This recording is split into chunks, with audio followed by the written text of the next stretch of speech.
সংখ্যা কি? আচ্ছা, এই প্রশ্নটা চিন্তার জগতের সবচেয়ে মৌলিক প্রশ্নগুলোর একটা, কিন্তু মজার ব্যাপার হলো এটা সবচেয়ে জটিলও বটে। তো চলুন আজ আমরা বার্ট্রান্ড রাসেলের সেই যুগান্তকারী আইডিয়াটার গভীরে ডুব দিই। আচ্ছা, সংখ্যা আসলে কি? মানে আমরা তো হরহামেশাই ব্যবহার করি, কিন্তু কখনো কি গভীরে গিয়ে ভেবেছি? আমাদের সবার কাছেই এর একটা সহজ সরল উত্তর আছে, কিন্তু সেটাই কিন্তু পুরো গল্পটা নয়। যেমন ধরুন ২ আর ২ যোগ করলে ৪ হয়। গণিত মানে তো আমাদের কাছে এমনই কিছু ভরসাযোগ্য নিয়ম, তাই না?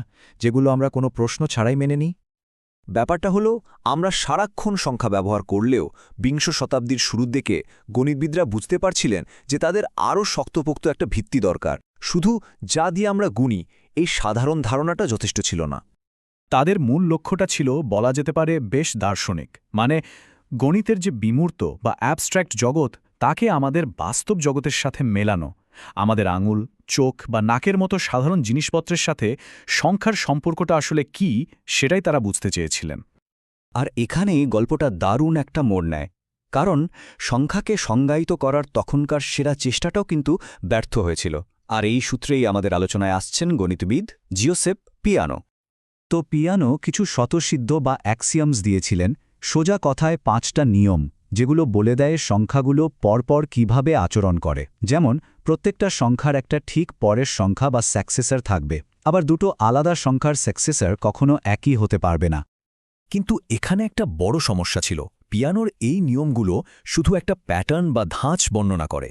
তারা কিন্তু বলে না যে শূন্য কি, সংখ্যা জিনিসটা কি, বা সাকসেসর বলতে ঠিক কী বোঝায়।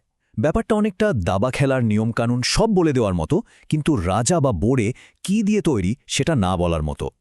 রাসেল এই সমস্যাটাকেই খুব সুন্দরভাবে তুলে ধরেছিলেন।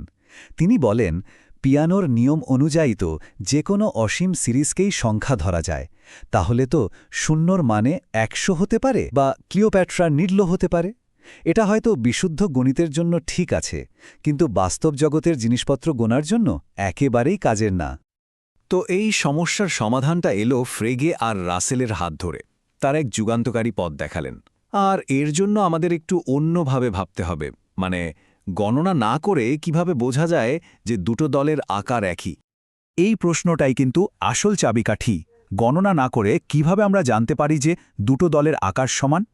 এই প্রশ্নটাই আমাদের ওই চক্রাকার যুক্ত থেকে বের করে আনে, যেখানে সংখ্যাকে সংজ্ঞায়িত করতে গিয়ে আমরা নিজেরাই সংখ্যা ব্যবহার করে ফেলি। বিষয়টাকে সহজ করে বোঝার জন্য রাসেল নিজেই একটা চমৎকার উদাহরণ দিয়েছিলেন।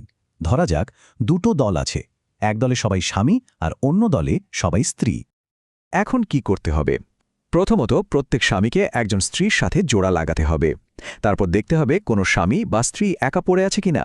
যদি কেউ একা না থাকে তার মানে কি? তার মানে হলো স্বামীদের সংখ্যা আর স্ত্রীদের সংখ্যা সমান। দেখুন, আমরা কিন্তু একবারও গুনিনি। এই যে পদ্ধতিটা, একেই যুক্তিবিদ্যার ভাষায় বলা হয় সাদৃশ্য বা সিমিল্যারিটি। মানে দুটো দলকে তখনই সদৃশ বলা হবে যখন তাদের সদস্যদের মধ্যে এমন এক এক করে মিল বা ওয়ান-টু-ওয়ান করেসপন্ডেন্স করা যাবে। আর এটাই হলো একই সংখ্যায় থাকার যৌক্তিক ভিত্তি। আর এই আইডিয়ার উপর ভিত্তি করেই রাসেল সংখ্যার সেই চূড়ান্ত সংজ্ঞাটা দিয়েছিলেন, এমন এক সংজ্ঞা যা গণিতের ইতিহাসকে চিরদিনের জন্য বদলে দিয়েছে। তাহলে এই নতুন ধারণা অনুযায়ী সংখ্যা ২ আসলে কি? সংখ্যা ২ হল পৃথিবীর সমস্ত জোড়া জিনিসের যে কালেকশন বা শ্রেণী, সেটাই। হ্যাঁ, ঠিকই শুনছেন। দুটো চোখ, দুটো হাত, একজোড়া জুতো, এই সব কিছুর কালেকশনটাই হল সংখ্যা ২। শুনতে অদ্ভুত লাগলেও এটাই ছিল রাসেলের সেই যুগান্তকারী আবিষ্কার। এর মানে হল সংখ্যা নিজে কোনো একটা জিনিস নয়, এটা একটা অ্যাবস্ট্র্যাক্ট ধারণা, যা একটা নির্দিষ্ট আকারের সমস্ত কালেকশনকে একসাথে বোঝায়। যেমন সংখ্যা ১ হল পৃথিবীর সমস্ত একা জিনিসের কালেকশন, সংখ্যা ৩ হল সমস্ত ৩-এর গ্রুপের কালেকশন, আর সংখ্যা ১২ হল সমস্ত ডজন জিনিসের কালেকশন। তাহলে রাসেলের সেই বিখ্যাত সংজ্ঞাটা কি দাঁড়ালো? সংজ্ঞাটা হলো একটি সংখ্যা হলো একটি নির্দিষ্ট দলের সাথে সদৃশ সমস্ত দলের যে কালেকশন, সেটাই। একটু জটিল শোনাচ্ছে, তাই না? কিন্তু এটাই আধুনিক যুক্তিবিদ্যার একটা মূল ভিত্তি। এর তাৎপর্য কিন্তু বিশাল। এর মানে হলো সংখ্যা কোনো রহস্যময় জিনিস নয় যা আমরা মহাবিশ্বে খুঁজে বেড়াই, বরং সংখ্যা হলো এমন একটা কাঠামো যা আমরা খালিস যুক্তি দিয়ে নিজেরাই তৈরি করি। মানে পুরো পাটিগণিতকেই শুধুমাত্র সাধারণ যুক্তির নিয়ম দিয়ে দাঁড় করানো সম্ভব। আর এখানেই আমাদের জন্য একটা দারুণ চিন্তার খোরাক রয়ে যায়। আচ্ছা, সংখ্যা যদি শুধুই আমাদের যুক্তির তৈরি একটা কাঠামো হয়, তাহলে গণিত কি বাস্তবতাকে শুধু বর্ণনা করে, নাকি গণিত নিজেই এক ধরনের বাস্তবতা তৈরি করে? গণিত আর এই মহাবিশ্বের মধ্যেকার সম্পর্কটা আসলে কি? এটা সত্যিই এক গভীর প্রশ্ন।